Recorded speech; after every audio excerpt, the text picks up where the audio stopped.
ನಿನ್ನ ಜೊತೆ ನನ್ನ ಕತೆ ನಾಳೆ ಸಂಚಿಕೆಯಲ್ಲಿ ಏನಾಗ್ತಿದೆ ಅಂತ ನೋಡೋಣ.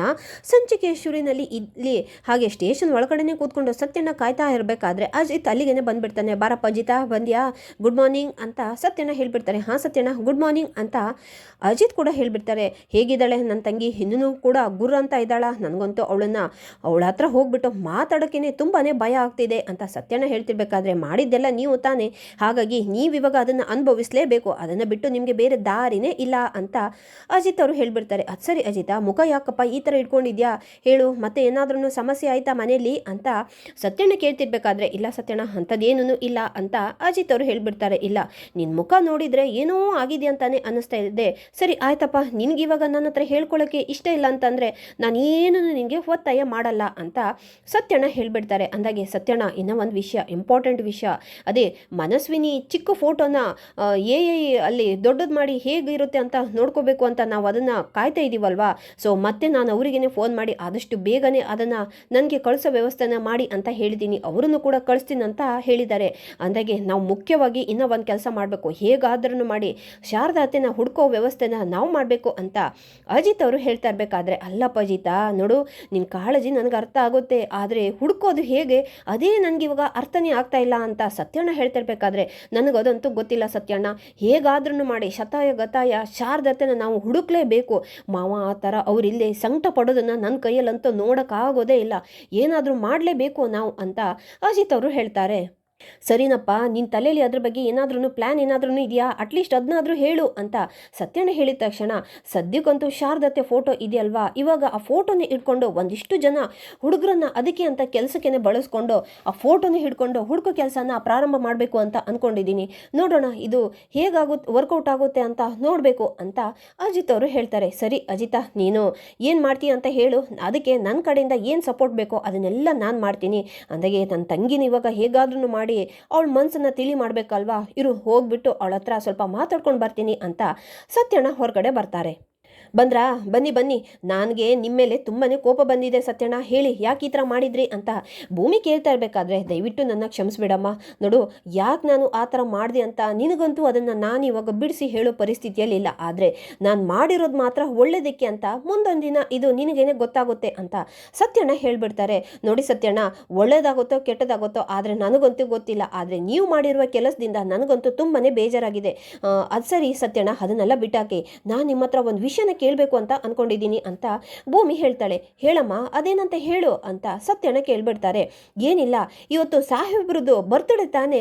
ಅಲ್ಲ ಸತ್ಯಣ್ಣ, ವಿಶ್ ಮಾಡಿದ್ರ ಅವರಿಗೆ, ಸಾಹೇಬ್ರಿಗೆ ನಾನು ಬರ್ತ್ಡೇ ವಿಶ್ ಮಾಡೋಕ್ಕಂತ ಹೋಗ್ಬಿಟ್ಟೆ, ಅದ್ಯಾಕೆ ಒಳ್ಳೆ ದೆವ್ವ ಮೈ ಮೇಲೆ ಬಂದವ್ರ ಥರನೇ ಕೂಗ್ತಾರೆ, ನನಗನ್ಸುತ್ತೆ ಏನೋ ಆಗಿದೆ ಅಂತಾನೆ ಅನ್ಸುತ್ತೆ, ಆ ಮನೆಯವ್ರು ಯಾರನ್ನು ಕೂಡ ಏನಾಗಿದೆ ಅಂತಲೂ ಕೂಡ ಹೇಳ್ತಾ ಇಲ್ಲ, ನಿಮ್ಗೇನಾದ್ರೂ ಗೊತ್ತಾ ಸತ್ಯಣ್ಣ ಅಂತ ಭೂಮಿ ಕೇಳ್ತಾಳೆ. ಅದು ಹೇಗಮ್ಮ ಹೇಳಿ ಅಂತಲೇ ನನಗೆ ಗೊತ್ತಾಗ್ತಾ ಇಲ್ಲ ಅಂತ ಸತ್ಯಣ್ಣ ಹೇಳ್ತಿರ್ಬೇಕಾದ್ರೆ, ಅಂದರೆ ಆ ಮನೇಲಿ ಇವಾಗ ಎಲ್ಲರೂ ಕೂಡ ಸೇರಿಕೊಂಡು ಒಂದು ವಿಷಯನ ನನಗೇನೆ ಗೊತ್ತಿಲ್ಲದೆ ಇರೋ ಥರ ಬಚ್ಚಿಟ್ಟಿದ್ದಾರ ಅಂತ ಆಯಿತು.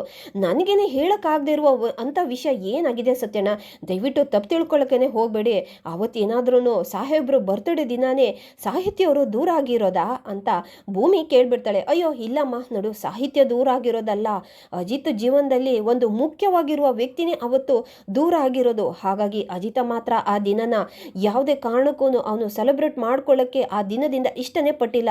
ಆ ದಿನದ ಮೇಲೆ ಅವನು ಜೀವನದಲ್ಲಿ ಬರ್ತ್ಡೇನ ಸೆಲೆಬ್ರೇಟ್ ಮಾಡ್ಕೊಳ್ಳೇ ಇಲ್ಲಮ್ಮ ಅಂತ ಸತ್ಯಣ್ಣ ಹೇಳ್ಬಿಡ್ತಾರೆ. ಏನೋ ಮುಖ್ಯವಾಗಿರುವ ವ್ಯಕ್ತಿ ಅವ್ರ ಜೀವನದಿಂದ ದೂರ ಆಗ್ಬಿಟ್ಟಿದ್ದಾರ, ಯಾರದು ಸತ್ಯಣ್ಣ, ನನಗೇನೆ ಗೊತ್ತಿಲ್ಲದೆ ಇರೋದು ಅಂತ ಭೂಮಿ ಕೇಳಿದ ತಕ್ಷಣ ಆಗ ಟೀ ಅಂಗಡಿ ಕಡೆಗೇನೆ ಕೈ ತೋರಿಸ್ತಾರೆ ಸತ್ಯಣ್ಣ. ಅಲ್ಲಿ ಒಂದು ಫೋಟೋ ಇರುತ್ತೆ, ಅವರೇ ಅಮ್ಮ ಅಂತ ಸತ್ಯಣ್ಣ ಹೇಳ್ತಾರೆ. ಆ ಫೋಟೋನ ನೋಡ್ಕೊಂಡು ಭೂಮಿ ಮಾತ್ರ ತುಂಬಾನೇ ಶಾಕ್ ಆಗ್ಬಿಟ್ಟು, ಯಾರಿದು ಸತ್ಯಣ್ಣ, ಇದುವರೆಗೂ ಇವರನ್ನ ನಾನು ಎಲ್ಲೂ ನೋಡೇ ಇಲ್ವಲ್ಲ ಅಂತ ಭೂಮಿ ಕೇಳ್ತಿರ್ಬೇಕಾದ್ರೆ, ಹೌದು, ನೀನು ನೋಡಿರೋಕ್ಕೆ ಸಾಧ್ಯನೇ ಇಲ್ಲ, ಅವರು ಬೇರೆ ಯಾರನ್ನೂ ಅಲ್ಲ, ಅಜಿತ್ ತಾಯಿ ಅಂತ ಸತ್ಯಣ್ಣ ಹೇಳ್ಬಿಡ್ತಾರೆ. ಸತ್ಯಣ್ಣ, ಏನು ಹೇಳ್ತಿದ್ದೀರಾ, ಸಾಹೇಬ್ರು ತಾಯಿ ಅತ್ತೆ ತಾನೇ, ಅವ್ರ ಮನೇಲೇನೆ ಇದ್ದಾರಲ್ವಾ, ಇದ್ಯಾರು ಅಂತ ಭೂಮಿ ಕೇಳ್ತಿರ್ಬೇಕಾದ್ರೆ, ಮನೇಲಿರೋದು ಸಂಗೀತಮ್ಮ, ನಿಜವಾಗಿರೋ ಅಜಿತ್ ತಾಯಿ ಅಲ್ಲಮ್ಮ, ನೋಡು ಅಜಿತ್ ತಾಯಿ ಇವರೇನೆ, ಅಜಿತನ ಬರ್ತ್ಡೇ ದಿನನೇನೆ ಇವರು ಇದ್ದಕ್ಕಿದ್ದಂಗೆನೆ ಬಿಟ್ಟೋಗ್ಬಿಟ್ರಂತೆ. ಅದೇ ನೋವಲ್ಲಿ ಆ ದಿನದಿಂದ ಅಜಿತ ಸೆಲೆಬ್ರೇಟನ್ನು ಮಾಡ್ಕೊಂಡಿಲ್ಲ ಅಂತ ಸತ್ಯಣ್ಣ ಎಲ್ಲ ಸ್ಟೋರಿನೂ ಕೂಡ ಹೇಳಿಬಿಡ್ತಾರೆ. ಸಾಹೇಬ್ರ ಮನಸ್ಸಲ್ಲಿ ಇಷ್ಟೆಲ್ಲ ದುಃಖ ಇದೆಯಾ? ಅವರನ್ನು ಗೊತ್ತಿಲ್ಲದೇ ನಾನು ಏನನ್ನು ಅವರಿಗೇನೆ ಮನಸ್ಸಿಗೆ ನೋವಾಡ್ಬಿಟ್ಟೆ. ಇಲ್ಲ, ಸಾಹೇಬ್ರ ಮನಸ್ಸಿಗೆ ನೋವಾಗಿದೆ. ಅವರು ಕಳ್ಕೊಂಡಿರುವ ಖುಷಿನ ಮತ್ತೆ ಅವರಿಗೆ ವಾಪಸ್ ಕೊಡಲೇಬೇಕು ಸತ್ಯಣ್ಣ ಅಂತ ಭೂಮಿ ಹೇಳ್ತಾಳೆ. ಅಂದರೆ ನಿನ್ನ ಮಾತಿನ ಅರ್ಥ ಏನಮ್ಮ, ಏನು ಮಾಡೋಕ್ಕೆ ಹೊರಟಿದ್ಯಾ ಅಂತ ಕೇಳ್ತಾರೆ ಸತ್ಯಣ್ಣ. ಅದೆಲ್ಲ ಮಾತಾಡ್ತಾ ಕೂತ್ಕೊಳ್ಳೋಕ್ಕೆ ನನಗಿವತ್ತು ಟೈಮ್ ಇಲ್ಲ. ಸಾಹೇಬ್ರಿಗೆ ಅವ್ರು ಕಳ್ಕೊಂಡಿರುವ ಖುಷಿನೆಲ್ಲ ನಾನು ಕೊಡಲೇಬೇಕು. ನಾನು ಈಗಲೇ ಮನೆಗೆ ಹೋಗಬೇಕು. ಸತ್ಯಣ್ಣ, ನೀವು ಗಾಡಿ ತಂದಿರೋದು ತಾನೆ, ಪ್ಲೀಸ್ ನನ್ನ ಸ್ವಲ್ಪ ಮನೆಗೆ ಡ್ರಾಪ್ ಮಾಡ್ತೀರಾ ಅಂತ ಭೂಮಿ ಕೇಳ್ತಾಳೆ. ಆಯ್ತಮ್ಮ, ಅದು ಸರಿ, ಯಾಕೆ ಇಷ್ಟೊಂದು ಅರ್ಜೆಂಟ್ ಮಾಡ್ತೀಯಾ? ಏನಾಗಿದೆ ಅಂತ ಹೇಳು ಅಂತ ಕೇಳ್ತಾರೆ. ಅಯ್ಯೋ ಸತ್ಯಣ್ಣ, ನಾನು ಹೇಳಿದೆ ಅಲ್ವಾ ಮಾತಾಡೋ ಕೂತ್ಕೊಳ್ಳೋಕ್ಕೆ ಟೈಮ್ ಇಲ್ಲ ಅಂತ. ಲಕ್ಷ್ಮಕ್ಕ, ನಾನು ಅಂಗಡಿಗೆ ಇವತ್ತು ಬರೋಕ್ಕಾಗಲ್ಲ, ನೀವೇನೇ ಮ್ಯಾನೇಜ್ ಮಾಡಿ. ಸತ್ಯಣ್ಣ ಬನ್ನಿ ಅಂತ ಭೂಮಿ ಮನೆಗೇನೆ ಬಂದ್ಬಿಡ್ತಾಳೆ. ಆಗ ಭೂಮಿನ ನೋಡಿಕೊಂಡು ಮನೆಯವರೆಲ್ಲರೂ ಕೂಡ ಶಾಕ್ ಆಗಿಬಿಟ್ಟು, ಏನಮ್ಮ ಭೂಮಿ, ಹೋಗ್ಬಿಟ್ಟು ಇನ್ನೂ ಒಂದು ಸ್ವಲ್ಪ ಹೊತ್ತೂ ಆಗಿಲ್ಲಲ್ಲ, ಮತ್ತೆ ಯಾಕೆ ಬಂದೆ ಅಂತ ಕೇಳ್ತಾರೆ. ನನಗೆ ಸತ್ಯಣ್ಣ ಎಲ್ಲ ವಿಷಯನೂ ಕೂಡ ಹೇಳಿಬಿಟ್ಟಿದ್ದಾರೆ. ಅಲ್ಲ ಪಾಪ ಸಾಹೇಬ್ರು ಯಾಕೆ ಮನಸ್ಸಲ್ಲೇ ಇದೇ ವಿಷಯನ ಇಟ್ಕೊಂಡು ಅವರು ಬೇಜಾರಾಗಿರಬೇಕು. ಹಾಗಾಗಿ ಸಾಹೇಬ್ರು ಇವತ್ತು ಏನಾದರೂ ಅಂದ್ಕೊಳ್ಳಿ, ಅವ್ರು ಇವತ್ತು ಬರ್ಡೇನ ನಾವು ಸೆಲೆಬ್ರೇಟ್ ಮಾಡಲೇಬೇಕು. ನೀವೆಲ್ಲರೂ ನನಗೆ ಸಹಾಯ ಮಾಡ್ತೀರಲ್ವಾ ಅಂತ ಭೂಮಿ ಕೇಳ್ತಾ ಇರಬೇಕಾದ್ರೆ, ಆಯಿತು ನೀನು ಇಷ್ಟು ಹೇಳ್ದಿಯಲ್ವಾ, ನೀನು ಏನನ್ನು ಕೂಡ ಯೋಚನೆ ಮಾಡಬೇಡ, ನಿನ್ನ ಜೊತೆಗೆ ನಾವಿರ್ತೀವಿ ಅಂತ ಭೂಮಿಗೆ ಎಲ್ಲರೂ ಸಪೋರ್ಟ್ ಮಾಡ್ತಾರೆ. ಹಾಗೆ ಪಾರ್ಟಿಗೆ ಬೇಕಾಗಿರುವ ಎಲ್ಲ ಅರೇಂಜ್ಮೆಂಟನ್ನು ಕೂಡ ಮಾಡ್ಕೊಳ್ತಾ ಇರ್ತಾರೆ. ಇಲ್ಲಿಗೆ ಈ ಸಂಚಿಕೆ ಮುಕ್ತಾಯವಾಗುತ್ತೆ. Thank you.